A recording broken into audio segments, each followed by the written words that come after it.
All right, so this is going to be a review of Replicas, starring Keanu Reeves from 2019. It's the movie I gave Worst of the Year in 2019.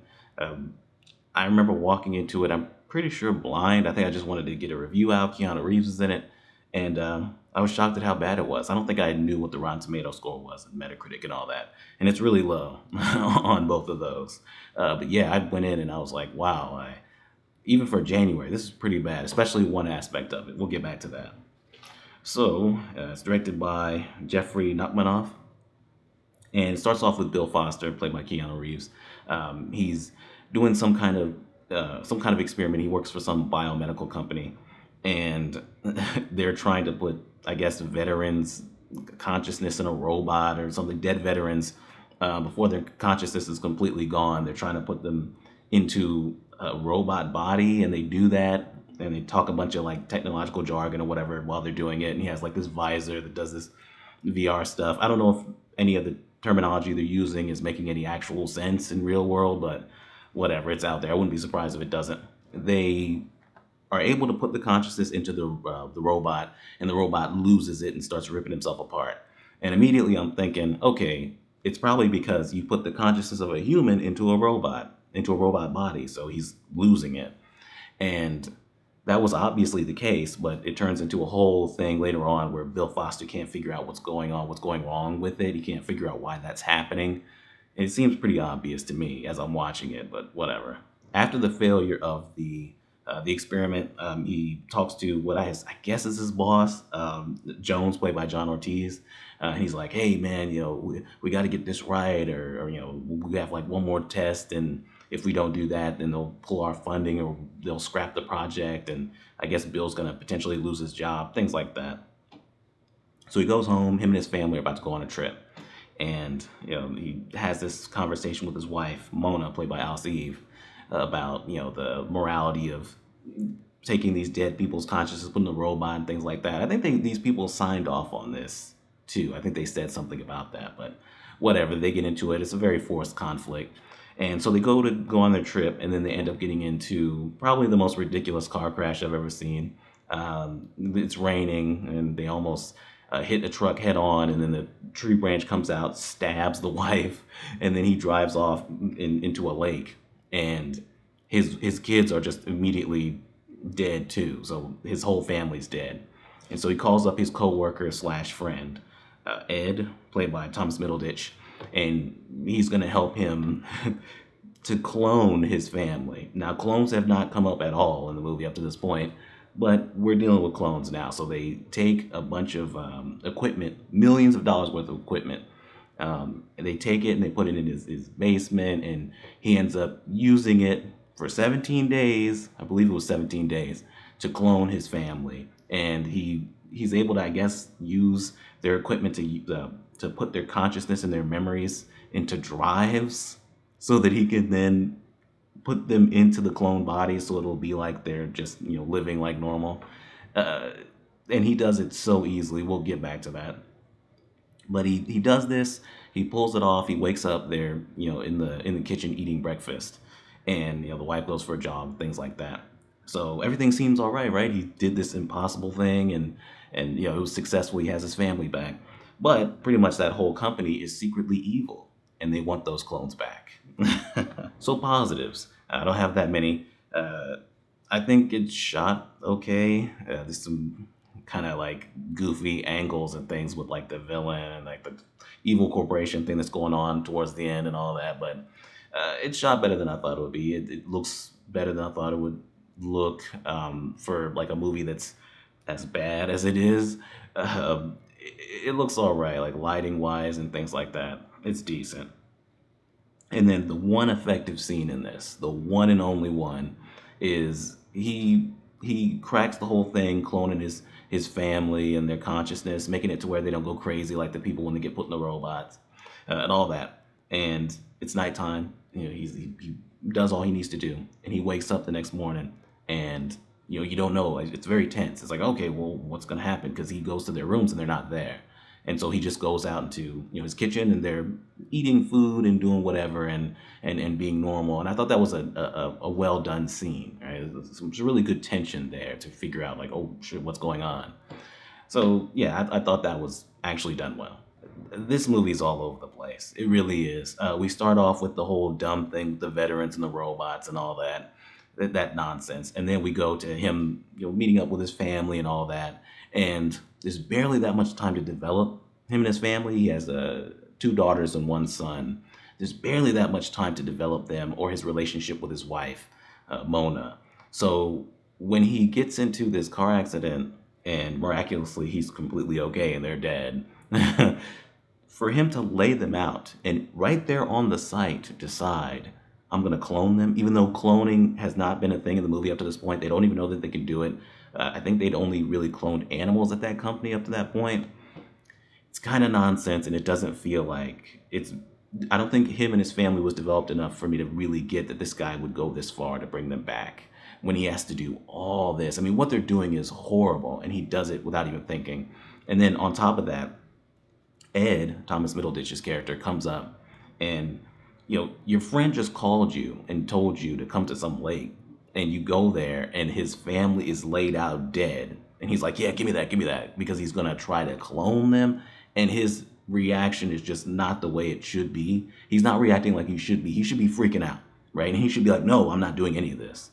But he just goes along with it. And it just doesn't feel right. It doesn't feel believable. And then, he's telling him, oh, we got to steal these vats or whatever. They steal the vats for the cloning, right? Each one, I think, is like $1.7 million or something like that. I mean, millions of dollars they take from that lab. And it's kind of explained why they're able to still be able to do it, because the evil corporation, I guess, was just watching them the whole time, whatever. But when he initially goes to get that stuff, when they first die, why did security not stop him from taking all that stuff? He just, went there with a truck and just loaded up. And I was like, come on, like there's so much of this doesn't make any sense. But, Thomas Middleditch is just, Ed, he's just so into doing this. And it's just to the point where he gives an excuse to one of the teachers that comes around, because I guess Keanu Reeves, Bill, didn't really plan out how he was going to actually do this stuff. You didn't call the school, make something up? No. What about the clinic that Mona works at? It's been 5 days. You didn't think that anyone would notice your entire family was missing? What Bill is doing, playing God in this way, doing all this, it's such a big thing, but it seems so easy, right? One teacher comes around and that's it, right? Conveniently, I guess these kids' grandparents are dead.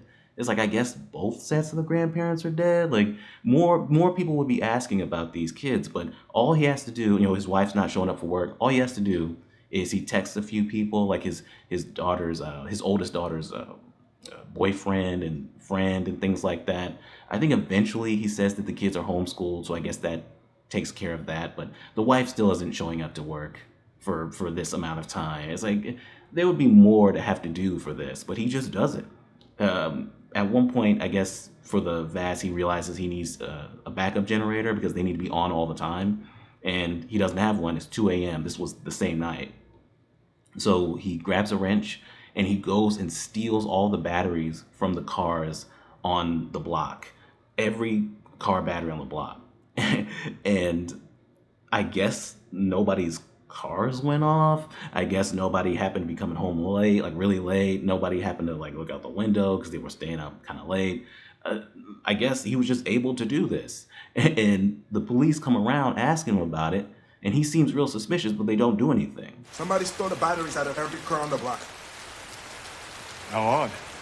Did they get you too? No. No, they didn't. You're the lucky guy. Yeah.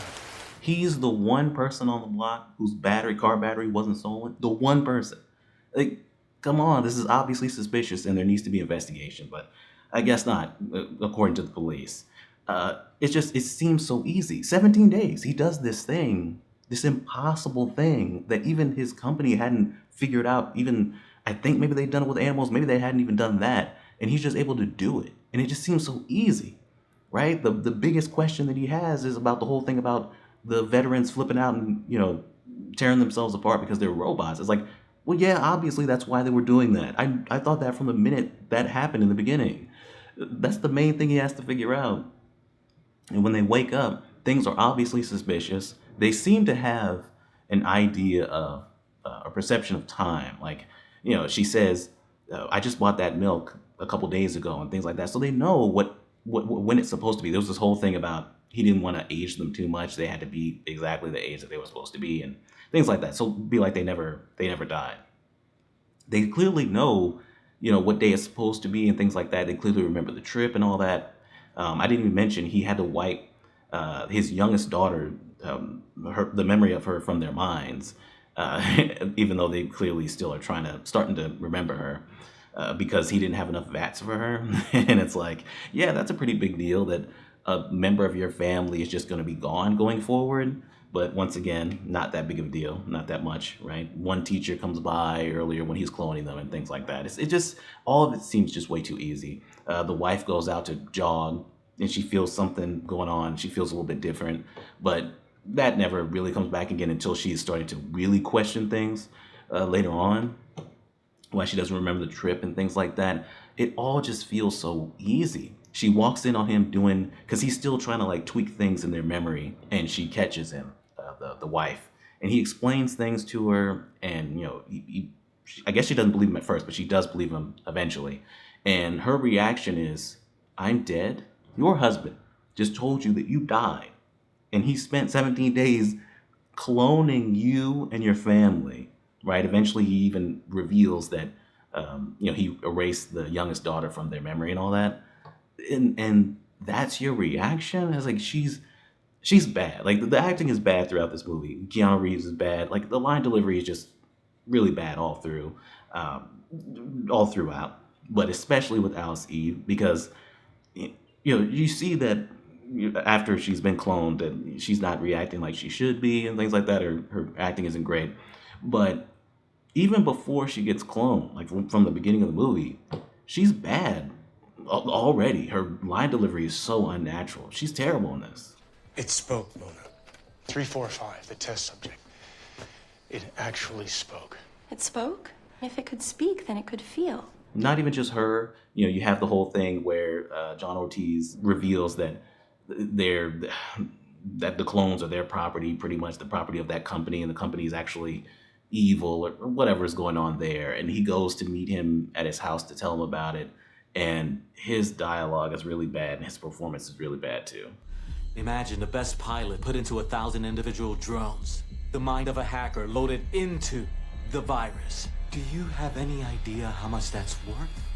Bill, isn't it exciting? Man, it's bad. This whole thing with the evil corporation, I mean, it feels like it just... But we need conflict in this, and we don't want to have to actually do any conflict with the clones, which would make sense, right? Where like he cloned them, but he didn't clone them right, and so he has to come to terms with letting them go or something like that. No, so we need this company to be evil and all this other stuff. I guess he didn't look into it enough when he was hired. I don't know. But I guess the clone bodies have trackers in them, and that's why they can find them, and they have to use like a defibrillator at her work that she hasn't shown up to in I don't know how long. They have to use that to get the tracker off. I don't know how they even know the tracker's gone, because you can see it on the villain's little iPad or whatever, but I don't know how they would know that it worked. It doesn't matter. So they're just, I guess, running away from the cartoonishly evil corporation and everything for a little bit. And then they actually do get a hold of the clones and take them away. Earlier, Bill Foster and Keanu Reeves, he used that little helmet thing that they used to copy the consciousness. He used it on himself, right? He's a living person, right? And this thing is a needle that pokes into your brain, but all he gets is his eyes bleeding a little bit, and it worked. So when he goes to save his family, obviously they got security there with guns and all that. Who comes to the rescue but the robot that he put his consciousness in?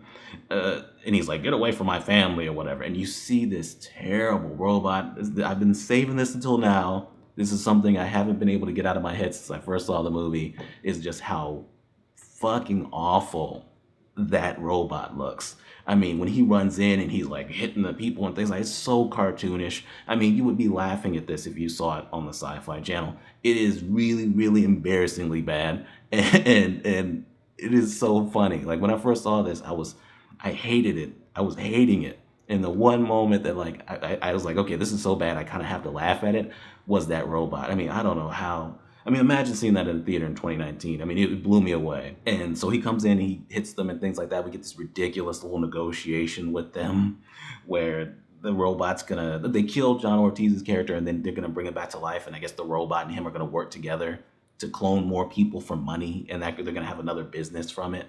It's nonsense. What if I told you there's another way, Jones? Give us what we want, and you can live again as a very rich man. You get to see, at the very end, the robot, the shitty CGI robot in a suit. It's just like, this is just, it's ridiculous, man. It really is ridiculous. Anyway, like the family gets away and they're able to bring the youngest daughter back. I guess because he got rid of the drives. That was the whole idea, is that they wouldn't be able to do this without the robot that has his consciousness in it, but because he got rid of the drives. But I guess he saved the consciousness of the daughter that he never thought he'd be able to even bring back. Whatever. It's happily ever after. They go off to wherever and they bring the youngest daughter back to life, and that's it. They live happily ever after, I guess. Right? Everything is so simple and so easy for this guy. What he did is horrible. It's awful and it's impossible. But he was able to do it in 17 days with relative ease and get away with it with no comeuppance, no consequences, no nothing. So, yeah, it's awful. I'm not as angry as when I first saw it, but it's still just as horrendous as it was, as I remember it. So yeah, I'm giving it complete shit. This has got to be one of Keanu Reeves' worst movies. If it's not, man, that's something. It's definitely the worst that I've seen. But yeah, that's Replicas. Still the worst movie of that year, at least that I've seen. I still stand by that. But anyway, yeah, that's it. We're done.